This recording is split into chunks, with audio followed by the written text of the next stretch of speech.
ಶೋಷಣೆಗೊಳಗಾದ ಆತ್ಮ ದ್ರೌಪದಿಯರ ದೇಹದ ವಸ್ತ್ರದ ದೇಹ ಸಂಬಂಧದ ದೇಹದ ವಸ್ತ್ರದ ದೇಹ ಸಂಬಂಧದ ಭ್ರಮೆ ಕಳಚಿಸಿದ ನಿಜ ತಂದೆ ನೀನೇ ಮುರಳಿ ಮನೋಹರನೇ ಶಿವನೇ ಜ್ಞಾನದ ಸಾಗರನೇ.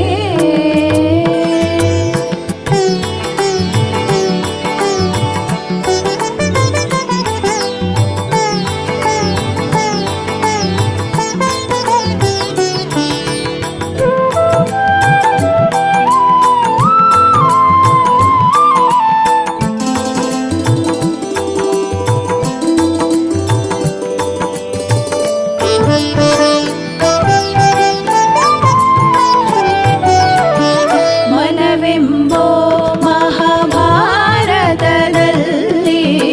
ಜ್ಞಾನಾರ್ಜುನರಿಗೆ ಸಾರಥಿಯಾಗಿ ಮನವೆಂಬೋ ಮಹಾಭಾರತದಲ್ಲಿ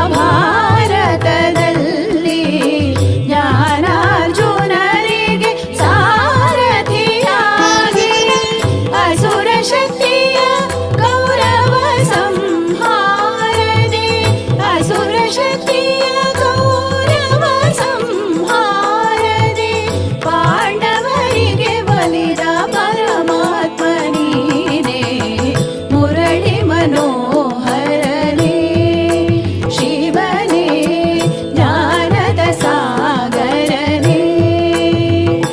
ನಿನ್ನ ಗೀತೆಯ ನಾದಕ್ಕೆ ನಾಮೈ ಮರೆತೆ ಮುರಳಿ ಮನೋಹರನೇ ಶಿವನೇ ಜ್ಞಾನದ ಸಾಗರನೇ ಶಿವನೇ ಮುರಳಿ ಮನೋಹರನೇ.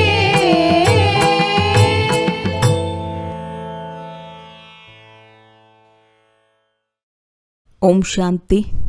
ಇಂದಿನ ದಿನಾಂಕ 8/3/2024. ಪ್ರಾರ್ಥ ಮುರುಳಿ ಬಾಪ್ತಾದ ಮಧುಬನ. ಮಧುರ ಮಕ್ಕಳೇ, ತಂದೆಯ ಸಕಾಶವನ್ನು ಪಡೆಯಲು ಸುಗಂಧಭರಿತ ಹೂಗಳಾಗಿ ಬೆಳಗ್ಗೆ ಬೆಳಗ್ಗೆ ಎದ್ದು ನೆನಪಿನಲ್ಲಿ ಕುಳಿತು ಪ್ರೀತಿಯಿಂದ ತಂದೆಯ ಜೊತೆ ಮಧುರವಾಗಿ ಮಾತನಾಡಿ. ಪ್ರಶ್ನೆ: ತಂದೆಯನ್ನು ಎಲ್ಲ ಮಕ್ಕಳು ನಂಬರ್ ವಾರ್ ನೆನಪು ಮಾಡುತ್ತಾರೆ. ಆದರೆ ತಂದೆಯು ಎಂತಹ ಮಕ್ಕಳನ್ನು ನೆನಪು ಮಾಡುತ್ತಾರೆ? ಉತ್ತರ: ಯಾವ ಮಕ್ಕಳು ಬಹಳ ಮಧುರರಾಗಿದ್ದಾರೆ, ಯಾರಿಗೆ ಸರ್ವೀಸಿನ ಹೊರತು ಮತ್ತೇನೂ ತೋಚುವುದೇ ಇಲ್ಲ, ಅತಿ ಪ್ರೀತಿಯಿಂದ ತಂದೆಯನ್ನು ನೆನಪು ಮಾಡುತ್ತಾರೆ, ಖುಷಿಯಲ್ಲಿ ಪ್ರೇಮದ ಕಣ್ಣೀರನ್ನು ಹಾಕುತ್ತಾರೆಯೋ ಅಂತಹ ಮಕ್ಕಳನ್ನು ತಂದೆಯೂ ಸಹ ನೆನಪು ಮಾಡುತ್ತಾರೆ. ತಂದೆಯ ದೃಷ್ಟಿಯು ಹೂಗಳ ಕಡೆ ಹೋಗುತ್ತದೆ. ಇಂತಹ ಆತ್ಮವು ಬಹಳ ಒಳ್ಳೆಯದಾಗಿದೆ. ಈ ಆತ್ಮವು ಸರ್ವೀಸ್ ಇದ್ದ ಕಡೆ ಓಡುತ್ತಿರುತ್ತದೆ, ಅನೇಕರ ಕಲ್ಯಾಣ ಮಾಡುತ್ತದೆ ಎಂದು ಹೇಳುತ್ತಾರೆ.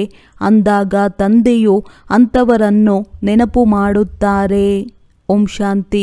ತಂದೆಯು ಕುಳಿತು ಆತ್ಮಗಳಿಗೆ ತಿಳಿಸುತ್ತಾರೆ. ಶರೀರವು ನೆನಪಿಗೆ ಬರುತ್ತದೆ, ಆತ್ಮವು ನೆನಪಿಗೆ ಬರುತ್ತದೆ. ಶರೀರವಿಲ್ಲದೆ ಆತ್ಮವನ್ನು ನೆನಪು ಮಾಡಲು ಸಾಧ್ಯವಿಲ್ಲ.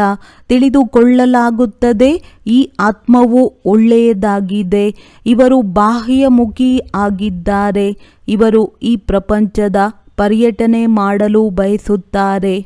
ಇವರು ಆ ಪ್ರಪಂಚವನ್ನು ಮರೆತಿದ್ದಾರೆ. ಮೊದಲು ಅವರ ನಾಮ ರೂಪವು ಸನ್ಮುಖದಲ್ಲಿ ಬರುತ್ತದೆ. ಇಂಥವರ ಆತ್ಮವನ್ನು ನೆನಪು ಮಾಡಲಾಗುತ್ತದೆ. ಇಂಥವರು ಆತ್ಮವು ಚೆನ್ನಾಗಿ ಸೇವೆ ಮಾಡುತ್ತದೆ. ಇವರ ಬುದ್ಧಿಯೋಗವು ತಂದೆಯ ಜೊತೆ ಇದೆ. ಇವರಲ್ಲಿ ಇಂತಿಂತಹ ಗುಣಗಳಿವೆ. ಮೊದಲು ಶರೀರದ ನೆನಪು ಬರುತ್ತದೆ, ನಂತರ ಆತ್ಮವು ನೆನಪಿಗೆ ಬರುತ್ತದೆ. ಮೊದಲು ಶರೀರದ ನೆನಪೇ ಬರುತ್ತದೆ. ಇಷ್ಟು ದೊಡ್ಡ ಶರೀರಕ್ಕೆ ಮಹಿಮೆ ಮಾಡಲಾಗುವುದಿಲ್ಲ, ಆತ್ಮದ ಮಹಿಮೆಯನ್ನೇ ಮಾಡುತ್ತಾರೆ. ಇವರ ಆತ್ಮವು ಬಹಳ ಚೆನ್ನಾಗಿ ಸೇವೆ ಮಾಡುತ್ತದೆ. ಇಂತಹ ಆತ್ಮವು ಇವರಿಗಿಂತ ಒಳ್ಳೆಯದಾಗಿದೆ ಎಂದು ಹೇಳುತ್ತಾರೆ. ಮೊದಲು ಶರೀರವೇ ನೆನಪಿಗೆ ಬರುತ್ತದೆ. ತಂದೆಯಂತೂ ಅನೇಕ ಆತ್ಮರನ್ನು ನೆನಪು ಮಾಡಬೇಕಾಗುತ್ತದೆ. ಶರೀರದ ಹೆಸರು ನೆನಪಿಗೆ ಬರುವುದಿಲ್ಲ, ಕೇವಲ ರೂಪವು ಸನ್ಮುಖದಲ್ಲಿ ಬರುತ್ತದೆ. ಇಂಥವರ ಆತ್ಮ ಎಂದು ಹೇಳಿದಾಗ ಶರೀರವು ಅವಶ್ಯವಾಗಿ ನೆನಪಾಗುತ್ತದೆ.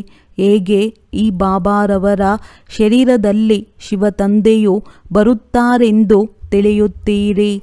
ತಂದೆಯು ಇವರ ಶರೀರದಲ್ಲಿದ್ದಾರೆ ಎಂದು ತಿಳಿದಿದೆ ಅಂದ ಮೇಲೆ ಶರೀರವು ಅವಶ್ಯವಾಗಿ ನೆನಪಾಗುತ್ತದೆ. ಕೆಲವು ಮಕ್ಕಳು ಕೇಳುತ್ತಾರೆ, ನಾವು ಹೇಗೆ ನೆನಪು ಮಾಡುವುದೋ? ಶಿವತಂದೆಯನ್ನು ಬ್ರಹ್ಮರವರ ತನುವಿನಲ್ಲಿ ನೆನಪು ಮಾಡುವುದೇ ಅಥವಾ ಪರಮಧಾಮದಲ್ಲಿ ನೆನಪು ಮಾಡುವುದೇ? ಅನೇಕರಿಗೆ ಈ ಪ್ರಶ್ನೆಯು ಉದ್ಭವಿಸುತ್ತದೆ. ಇದಕ್ಕೆ ತಂದೆಯು ತಿಳಿಸುತ್ತಾರೆ, ಶರೀರವು ಅವಶ್ಯವಾಗಿ ನೆನಪಿಗೆ ಬರುತ್ತದೆ. ಆದರೆ ಆತ್ಮವನ್ನೇ ನೆನಪು ಮಾಡಬೇಕು. ಮೊದಲು ಶರೀರ, ನಂತರ ಆತ್ಮ. ತಂದೆಯು ಇವರ ಶರೀರದಲ್ಲಿ ಕುಳಿತಿದ್ದಾರೆ ಅಂದ ಮೇಲೆ ಶರೀರವು ಅವಶ್ಯವಾಗಿ ನೆನಪಿಗೆ ಬರುತ್ತದೆ. ಇಂತಹ ಶರೀರದ ಆತ್ಮದಲ್ಲಿ ಈ ಗುಣಗಳಿವೆ ಎಂದು ಹೇಳುತ್ತಾರೆ. ನನ್ನನ್ನು ಯಾರು ನೆನಪು ಮಾಡುತ್ತಾರೆ? ಯಾರಲ್ಲಿ ಬಹಳ ಗುಣಗಳಿವೆ? ಯಾವ ಯಾವ ಹೂವಿನಲ್ಲಿ ಸುಗಂಧವಿದೆ ಎಂದು ತಂದೆಯು ನೋಡುತ್ತಿರುತ್ತಾರೆ. ಎಲ್ಲರಿಗೆ ಹೂಗಳ ಜೊತೆ ಪ್ರೀತಿ ಇರುತ್ತದೆ. ಹೂಗುಚ್ಛವನ್ನು ಮಾಡುತ್ತಾರೆ. ಅದರಲ್ಲಿ ರಾಜ, ರಾಣಿ, ಪ್ರಜೆ, ಭಿನ್ನ ಭಿನ್ನ ಹೂವು, ಎಲೆ ಇತ್ಯಾದಿಗಳೆಲ್ಲವನ್ನೂ ಸೇರಿಸಿ ಮಾಡುತ್ತಾರೆ. ತಂದೆಯ ದೃಷ್ಟಿಯು ಹೂಗಳ ಕಡೆ ಹೋಗುತ್ತದೆ. ಇಂತಹ ಆತ್ಮವು ಬಹಳ ಒಳ್ಳೆಯದಾಗಿದೆ, ಬಹಳ ಸರ್ವೀಸ್ ಮಾಡುತ್ತದೆ. ಆತ್ಮ ಅಭಿಮಾನಿಯಾಗಿ ತಂದೆಯನ್ನು ನೆನಪು ಮಾಡುತ್ತಾರೆ. ಎಲ್ಲಿಯಾದರೂ ಸೇವೆ ನೋಡಿದರೆ ಓಡುತ್ತಾರೆ ಎಂದು ತಂದೆಯೂ ಸಹ ಹೇಳುತ್ತಾರೆ. ಅಷ್ಟು ಸೇವೆ ಮಾಡಿಯೂ ಸಹ ಮುಂಜಾನೆ ಎದ್ದು ನೆನಪಿನಲ್ಲಿ ಕುಳಿತುಕೊಂಡಾಗ ಯಾರನ್ನು ನೆನಪು ಮಾಡಬಹುದು? ಶಿವತಂದೆಯು ಪರಮಧಾಮದಲ್ಲಿ ನೆನಪಿಗೆ ಬರುತ್ತಾರೆಯೋ ಅಥವಾ ಮಧುಬನದಲ್ಲಿಯೋ? ತಂದೆಯ ನೆನಪಂತೂ ಬರುತ್ತದೆ ಎಲ್ಲವೇ. ಇವರಲ್ಲಿ ಶಿವತಂದೆ ಇದ್ದಾರೆ, ಏಕೆಂದರೆ ತಂದೆಯಂತೂ ಈಗ ಕೆಳಗೆ ಬಂದು ಬಿಟ್ಟರು. ಮುರುಳಿಯನ್ನು ನುಡಿಸಲು ಬಂದಿದ್ದಾರೆ. ಇವರಿಗೆ ತಮ್ಮ ಮನೆಯಲ್ಲಂತೂ ಯಾವುದೇ ಕೆಲಸವಿರುವುದಿಲ್ಲ. ಅಂದ ಮೇಲೆ ಅಲ್ಲಿ ಹೋಗಿ ಏನು ಮಾಡುತ್ತಾರೆ? ಈ ತನುವಿನಲ್ಲಿಯೇ ಪ್ರವೇಶ ಮಾಡುತ್ತಾರೆ. ಅಂದಾಗ ಮೊದಲು ಅವಶ್ಯವಾಗಿ ಶರೀರದ ನೆನಪು ಬರುತ್ತದೆ, ನಂತರ ಆತ್ಮ. ಇಂಥವರ ಶರೀರದಲ್ಲಿ ಯಾವ ಆತ್ಮವಿದೆಯೋ ಅದು ಬಹಳ ಅನನ್ಯ ಮಗುವಾಗಿದೆ. ಅವರಿಗೆ ಸೇವೆಯ ಹೊರತು ಮತ್ತೇನೂ ತೋಚುವುದಿಲ್ಲ. ಬಹಳ ಮಧುರರಾಗಿದ್ದಾರೆ, ಬಹಳ ನೆನಪು ಮಾಡುತ್ತಾರೆ ಎಂದು ತಂದೆಯು ನೋಡುತ್ತಾರೆ. ಬಂಧನದಲ್ಲಿ ಇರುವ ಮಕ್ಕಳು ಬಹಳ ಒಳ್ಳೆಯವರಾಗಿದ್ದಾರೆ, ಬಹಳ ನೆನಪು ಮಾಡುತ್ತಾರೆ ಎಂದು ತಂದೆಯು ನೋಡುತ್ತಾರೆ. ಬಂಧನದಲ್ಲಿ ಇರುವ ಮಕ್ಕಳಿಗೆ ವಿಕಾರಕ್ಕಾಗಿ ಎಷ್ಟೊಂದು ಪೆಟ್ಟು ಬೀಳುತ್ತದೆ. ಎಷ್ಟು ಪ್ರೇಮದಿಂದ ನೆನಪು ಮಾಡುತ್ತಾರೆ. ಯಾವಾಗ ಬಹಳ ನೆನಪು ಮಾಡುತ್ತಾರೆಯೋ ಆಗ ಖುಷಿಯಲ್ಲಿ ಪ್ರೇಮದ ಕಣ್ಣೀರು ಬಂದು ಬಿಡುತ್ತದೆ. ಕೆಲವೊಮ್ಮೆ ಆ ಕಣ್ಣೀರು ಕೆಳಗೂ ಬೀಳುತ್ತದೆ. ತಂದೆಗೆ ಮತ್ತೇನು ಕೆಲಸವಿದೆ? ಎಲ್ಲರನ್ನೂ ನೆನಪು ಮಾಡುತ್ತಾರೆ. ಅನೇಕ ಮಕ್ಕಳು ನೆನಪಾಗುತ್ತಾರೆ. ಇಂಥವರ ಆತ್ಮದಲ್ಲಿ ಶಕ್ತಿ ಇಲ್ಲ, ತಂದೆಯನ್ನು ನೆನಪು ಮಾಡುವುದಿಲ್ಲ, ಯಾರಿಗೂ ಸುಖ ಕೊಡುವುದಿಲ್ಲ. ಇವರು ತಮ್ಮ ಕಲ್ಯಾಣವನ್ನೇ ಮಾಡಿಕೊಳ್ಳುವುದಿಲ್ಲ ಎಂದು ತಂದೆಯು ಇದನ್ನೇ ಪರಿಶೀಲನೆ ಮಾಡುತ್ತಿರುತ್ತಾರೆ. ನೆನಪು ಮಾಡುವುದು ಎಂದರೆ ಸಕಾಶ ಕೊಡುವುದು. ಆತ್ಮದ ಸಂಬಂಧವು ಪರಮಾತ್ಮನ ಜೊತೆ ಇರುತ್ತದೆ ಎಲ್ಲವೇ. ಇಂತಹ ದಿನವೂ ಬರುತ್ತದೆ ಯಾವಾಗ ಮಕ್ಕಳು ಬಹಳ ಯೋಗದಲ್ಲಿರುತ್ತಾರೆ. ಇವರೂ ಸಹ ಯಾರನ್ನೇ ನೆನಪು ಮಾಡುತ್ತಾರೆಂದರೆ ತಕ್ಷಣ ಸಾಕ್ಷಾತ್ಕಾರವಾಗುತ್ತದೆ. ಆತ್ಮವು ಚಿಕ್ಕ ಬಿಂದುವಾಗಿದೆ. ಒಂದು ವೇಳೆ ಅದರ ಸಾಕ್ಷಾತ್ಕಾರವಾದರೂ ಸಹ ಅದನ್ನು ಯಾರೂ ಅರಿತುಕೊಳ್ಳುವುದಿಲ್ಲ. ಶರೀರವೇ ನೆನಪಿಗೆ ಬರುತ್ತದೆ. ಆತ್ಮವು ಸೂಕ್ಷ್ಮವಾಗಿದೆ, ಆದರೆ ನೆನಪು ಮಾಡುವುದರಿಂದ ಪಾವನವಾಗುತ್ತಾ ಹೋಗುತ್ತದೆ. ಹೂದೋಟದಲ್ಲಿ ಅನೇಕ ಪ್ರಕಾರದ ಹೂಗಳಿರುತ್ತವೆ. ತಂದೆಯೂ ನೋಡುತ್ತಾರೆ, ಇವು ಬಹಳ ಸುಗಂಧಭರಿತ ಹೂಗಳಾಗಿವೆ. ಇವು ಇಷ್ಟೊಂದು ಇಲ್ಲ ಅಂದ ಮೇಲೆ ಪದವಿಯು ಕಡಿಮೆಯಾಗುತ್ತದೆ. ತಂದೆಗೆ ಯಾರು ಸಹಯೋಗಿಗಳಾಗುತ್ತಾರೆಯೋ ಅವರೇ ಶ್ರೇಷ್ಠ ಪದವಿಯನ್ನು ಪಡೆಯುತ್ತಾರೆ. ಅವರು ತಂದೆಯನ್ನು ನೆನಪು ಮಾಡುತ್ತಿರುತ್ತಾರೆ. ಬ್ರಾಹ್ಮಣರಿಂದ ವರ್ಗಾವಣೆಯಾಗಿ ದೇವತೆಗಳಾಗುತ್ತಾರೆ. ಇವರು ದೈವಿ ಹೂವಾಗಿದ್ದಾರೆಯೇ ಅಥವಾ ಆಸುರಿ ಹೂವಾಗಿದ್ದಾರೆಯೇ ಎಂಬ ವರ್ಣನೆಯನ್ನು ಸಂಗಮದಲ್ಲಿಯೇ ಮಾಡಲು ಸಾಧ್ಯ. ಹೂಗಳಂತೂ ಎಲ್ಲರೂ ಆಗಿದ್ದಾರೆ, ಆದರೆ ಇದರಲ್ಲಿ ಅನೇಕ ಪ್ರಕಾರವಿದೆ. ತಂದೆಯು ನೆನಪು ಮಾಡುತ್ತಿರುತ್ತಾರೆ. ಶಿಕ್ಷಕರು ತಮ್ಮ ವಿದ್ಯಾರ್ಥಿಯನ್ನು ನೆನಪು ಮಾಡುತ್ತಾರಲ್ಲವೇ. ಇವರು ಕಡಿಮೆ ಓದುತ್ತಾರೆಂದು ಮನಸ್ಸಿನಲ್ಲಿ ತಿಳಿಯುತ್ತಾರೆ. ಹಾಗೆಯೇ ಇವರು ತಂದೆಯೂ ಆಗಿದ್ದಾರೆ, ಶಿಕ್ಷಕನೂ ಆಗಿದ್ದಾರೆ, ತಂದೆಯಂತೂ ಆಗಿಯೇ ಇದ್ದಾರೆ. ಆದರೆ ಶಿಕ್ಷಕರ ಪಾತ್ರವು ಹೆಚ್ಚಾಗಿ ನಡೆಯುತ್ತದೆ. ಶಿಕ್ಷಕರು ಪ್ರತಿನಿತ್ಯವೂ ಓದಿಸಬೇಕಾಗುತ್ತದೆ. ಈ ವಿದ್ಯೆಯ ಶಕ್ತಿಯಿಂದಲೇ ಅಂತಹ ಪದವಿಯನ್ನು ಪಡೆಯುತ್ತೀರಿ. ಮುಂಜಾನೆಯ ಸಮಯದಲ್ಲಿ ನೀವೆಲ್ಲ ಸಹೋದರರು ತಂದೆಯ ನೆನಪಿನಲ್ಲಿ ಕುಳಿತುಕೊಳ್ಳುತ್ತೀರಿ. ಅದು ನೆನಪಿನ ಸಬ್ಜೆಕ್ಟ್ ಆಗಿದೆ. ನಂತರ ಮುರುಳಿಯೂ ನಡೆಯುತ್ತದೆ. ಇದು ವಿದ್ಯೆಯ ಸಬ್ಜೆಕ್ಟ್ ಆಗಿದೆ. ಮುಖ್ಯವಾದದ್ದು ಯೋಗ ಮತ್ತು ವಿದ್ಯಾಭ್ಯಾಸವಾಗಿದೆ. ಅದಕ್ಕೆ ಜ್ಞಾನ ಮತ್ತು ವಿಜ್ಞಾನವೆಂದು ಹೇಳಲಾಗುತ್ತದೆ. ಇದು ಜ್ಞಾನ ಮತ್ತು ವಿಜ್ಞಾನ ಭವನವಾಗಿದೆ. ಇಲ್ಲಿ ತಂದೆಯು ಬಂದು ಕಲಿಸಿಕೊಡುತ್ತಾರೆ. ಜ್ಞಾನದಿಂದ ಇಡೀ ಸೃಷ್ಟಿಯ ಜ್ಞಾನವು ಸಿಕ್ಕಿಬಿಡುತ್ತದೆ. ವಿಜ್ಞಾನವೆಂದರೆ ನೀವು ಯೋಗದಲ್ಲಿರುತ್ತೀರಿ, ಆದ್ದರಿಂದ ಪಾವನರಾಗಿ ಬಿಡುತ್ತೀರಿ.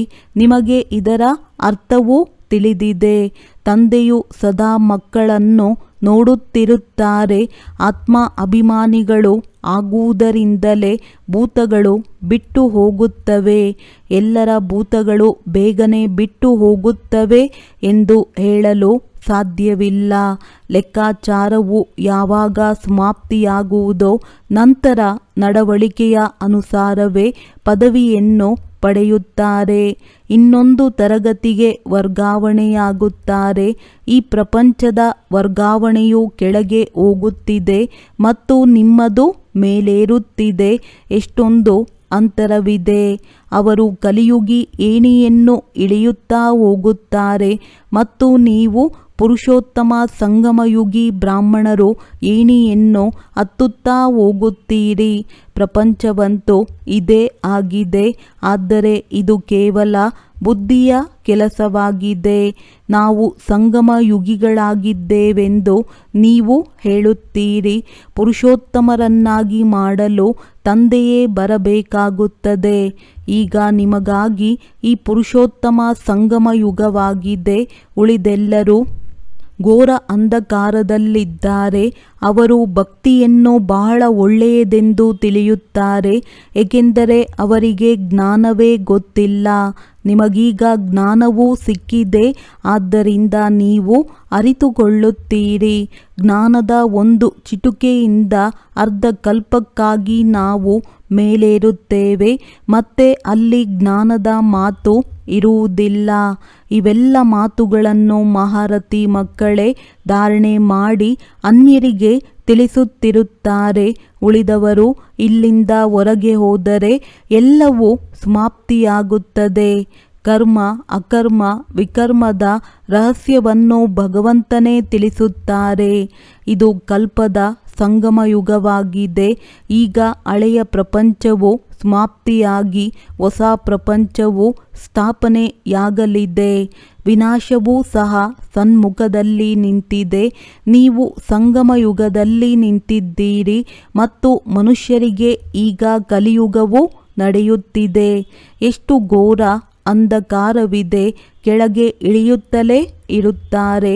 ಕೆಲವರಂತೂ ಅನ್ಯರನ್ನು ಬೀಳಿಸಲು ನಿಮಿತ್ತರೂ ಆಗುತ್ತಾರೆ. ಅವರೇ ರಾವಣನಾಗಿದ್ದಾರೆ. ವಾಸ್ತವದಲ್ಲಿ ಈ ಸಭೆಯಲ್ಲಿ ಪತಿತರು ಕುಳಿತುಕೊಳ್ಳಲು ಸಾಧ್ಯವಿಲ್ಲ. ಪತಿತರು ವಾಯುಮಂಡಲವನ್ನು ಹಾಳು ಮಾಡುತ್ತಾರೆ. ಒಂದು ವೇಳೆ ಯಾರಾದರೂ ಮುಚ್ಚಿಟ್ಟುಕೊಂಡು ಕುಳಿತುಕೊಂಡರೆ ಅವರಿಗೆ ಏಟು ಬೀಳುತ್ತದೆ. ಒಮ್ಮೆಲೆ ಬಿದ್ದು ಹೋಗುತ್ತಾರೆ. ಈಶ್ವರಿಯ ಸಭೆಯಲ್ಲಿ ದೈತ್ಯರು ಬಂದು ಕುಳಿತುಕೊಂಡರೆ ತಕ್ಷಣ ತಿಳಿಯುತ್ತದೆ. ಕಲ್ಲು ಬುದ್ಧಿಯವರಂತೂ ಆಗಿಯೇ ಇದ್ದಾರೆ. ಆದರೆ ಇನ್ನೂ ಕಲ್ಲು ಬುದ್ಧಿಯವರಾಗಿ ಬಿಡುತ್ತಾರೆ. 100ಕ್ಕೆ 100ರಷ್ಟು ಶಿಕ್ಷೆಯಾಗುತ್ತದೆ. ಇನ್ನೂ ತಮ್ಮನ್ನು ನಷ್ಟಗೊಳಿಸಿಕೊಳ್ಳುತ್ತಾರೆ. ಇವರಿಗೆ ತಿಳಿಯುತ್ತದೆಯೇ ಎಂದು ನೋಡೋಣ ಎಂದುಕೊಳ್ಳುತ್ತಾರೆ. ನಮಗೇನಾಗಬೇಕೋ ಏನು ಮಾಡುವರೋ ಅದನ್ನು ಪಡೆಯುವರು. ನಾವು ಅದನ್ನು ತಿಳಿಯುವ ಅವಶ್ಯಕತೆ ಇಲ್ಲ. ತಂದೆಯೊಂದಿಗೆ ಸದಾ ಸತ್ಯವಾಗಿರಬೇಕು. ಸತ್ಯದೊಂದಿಗೆ ನರ್ತಿಸಿ. ಸತ್ಯವಾಗಿದ್ದರೆ ತಮ್ಮ ರಾಜಧಾನಿಯಲ್ಲಿಯೂ ನರ್ತನ ಮಾಡುತ್ತಾರೆ. ತಂದೆಯೇ ಸತ್ಯವಾಗಿದ್ದಾರೆ ಅಂದ ಮೇಲೆ ಮಕ್ಕಳೂ ಸಹ ಸತ್ಯವಂತರಾಗಬೇಕು. ಶಿವತಂದೆಯು ಎಲ್ಲಿದ್ದಾರೆಂದು ಬಾಬಾರವರು ಕೇಳುತ್ತಾರೆ. ಆಗ ಇವರಲ್ಲಿ ಇದ್ದಾರೆಂದು ಹೇಳುತ್ತಾರೆ. ಅಂದರೆ ಪರಮಧಾಮವನ್ನು ಬಿಟ್ಟು ದೂರ ದೇಶದಲ್ಲಿ ಇರುವವರು ಪರದೇಶದಲ್ಲಿ ಬಂದರು. ಅವರು ಈಗ ಬಹಳ ಸೇವೆ ಮಾಡಬೇಕಾಗಿದೆ. ತಂದೆಯು ತಿಳಿಸುತ್ತಾರೆ, ಮಕ್ಕಳೇ, ನಾನು ಇಲ್ಲಿ ಹಗಲು ರಾತ್ರಿ ಸೇವೆ ಮಾಡಬೇಕಾಗುತ್ತದೆ. ಸಂದೇಶಿಯರಿಗೆ ಭಕ್ತರಿಗೆ ಸಾಕ್ಷಾತ್ಕಾರ ಮಾಡಿಸಬೇಕಾಗುತ್ತದೆ. ಇಲ್ಲಿಯೇ ಸೇವೆ ಇರುತ್ತದೆ. ಪರಮಧಾಮದಲ್ಲಿ ಯಾವುದೇ ಸೇವೆ ಇರುವುದಿಲ್ಲ. ಸೇವೆ ಇಲ್ಲದೆ ತಂದೆಗೆ ಸುಖವೆನಿಸುವುದೇ ಇಲ್ಲ. ಇಡೀ ಪ್ರಪಂಚದ ಸೇವೆ ಮಾಡಬೇಕಾಗಿದೆ. ತಂದೆಯೇ ಬನ್ನಿ ಎಂದು ಎಲ್ಲರೂ ಕರೆಯುತ್ತಾರೆ. ಆದ್ದರಿಂದ ತಂದೆಯೂ ತಿಳಿಸುತ್ತಾರೆ, ನಾನು ಈ ರಥದಲ್ಲಿ ಬರುತ್ತೇನೆ. ಇದಕ್ಕೆ ಬದಲಾಗಿ ಅವರು ಕುದುರೆ ಗಾಡಿಯನ್ನು ತೋರಿಸಿದ್ದಾರೆ. ಆದರೆ ಕುದುರೆ ಗಾಡಿಯಲ್ಲಿ ಕೃಷ್ಣನು ಹೇಗೆ ಕುಳಿತುಕೊಳ್ಳುತ್ತಾನೆ? ಕುದುರೆಯ ಗಾಡಿಯಲ್ಲಿ ಕುಳಿತುಕೊಳ್ಳಲು ಯಾವುದೇ ಆಸೆ ಇರುವುದಿಲ್ಲ. ದೇಹಿ ಅಭಿಮಾನಿ ಮತ್ತು ದೇಹಾಭಿಮಾನಿಯಾಗುವ ಮಾತು ಸಂಗಮ ಯುಗದಲ್ಲಿಯೇ ನಡೆಯುತ್ತದೆ ಮತ್ತು ತಂದೆಯ ಹೊರತು ಈ ಮಾತನ್ನು ಇನ್ಯಾರೂ ತಿಳಿಸಲು ಸಾಧ್ಯವಿಲ್ಲ. ನೀವು ಈಗ ತಿಳಿದಿದ್ದೀರಿ, ಮೊದಲು ತಿಳಿದಿರಲಿಲ್ಲ. ಯಾವುದಾದರೂ ಗುರು ತಿಳಿಸಿದರೇನೋ? ಗುರುಗಳನ್ನಂತೂ ಎಷ್ಟೊಂದು ಜನರನ್ನು ಮಾಡಿಕೊಂಡಿರಿ, ಯಾರೂ ನಿಮಗೆ ಕಲಿಸಲಿಲ್ಲ. ಎಷ್ಟೊಂದು ಜನರು ಗುರುಗಳನ್ನು ಮಾಡಿಕೊಳ್ಳುತ್ತಾರೆ. ಯಾರಿಂದಲಾದರೂ ಶಾಂತಿಯ ಮಾರ್ಗ ಸಿಗುತ್ತದೆ ಎಂದು ತಿಳಿಯುತ್ತಾರೆ. ತಂದೆಯು ತಿಳಿಸುತ್ತಾರೆ, ಶಾಂತಿಯ ಸಾಗರನಂತೂ ಒಬ್ಬ ತಂದೆಯೇ ಆಗಿದ್ದಾರೆ. ಅವರು ಜೊತೆ ಕರೆದುಕೊಂಡು ಹೋಗುತ್ತಾರೆ. ಸುಖಧಾಮ ಶಾಂತಿಧಾಮದ ಬಗ್ಗೆ ಯಾರಿಗೂ ಗೊತ್ತೇ ಇಲ್ಲ.